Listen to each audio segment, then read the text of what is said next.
সংশোধন করে নিলেন। কারণ বাংলাদেশের জনগণ এই স্বাধীনের পর থেকে আর কোনো হয়রানি হতে চায় না, আর কোনো হাতাকার হতে চায় না। কিন্তু আমাদের সাধারণ জনগণের মানববন্ধন করছে এবং সমাধান চায় তারা। আমরা বাংলাদেশের সাধারণ জনগণ দেখতে পাচ্ছি তারা যে দাবিগুলো এখানে উল্লেখ করেছে, সেই দাবিগুলো আমি দেখানোর চেষ্টা করছি।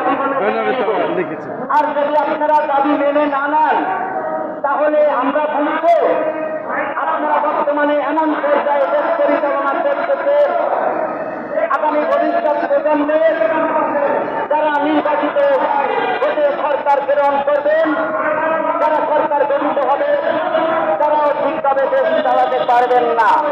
আপনারা যদি ঠিকভাবে দেশ না চালাতে পারে সে ক্ষতিগ্রস্ত হবে তাদের, আমাদের বাংলাদেশের 18 কোটি জনগণের ক্ষতি হবে। আপনাদের কিন্তু ক্ষতি হবে না।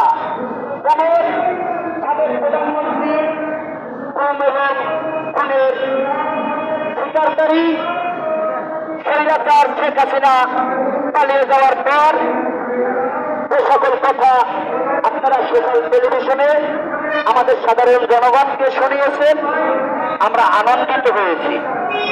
আমরা উৎসাহিত হয়েছি যে 2024 সাল 5ই আগস্টের পর যে কোনো বাজার পণ্যের দাম এবং আয়কর ভ্যাট পারবে না। কারণ এখানে কথা দিয়েছেন কে কথা দিয়েছেন?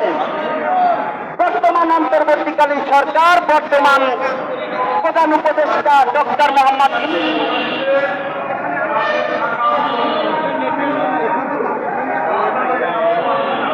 থাক, দরকার নেই, হয়ে গেছে। দেখেন, এগুলো দেখেন, যোগাযোগ রাখেন। বর্তমান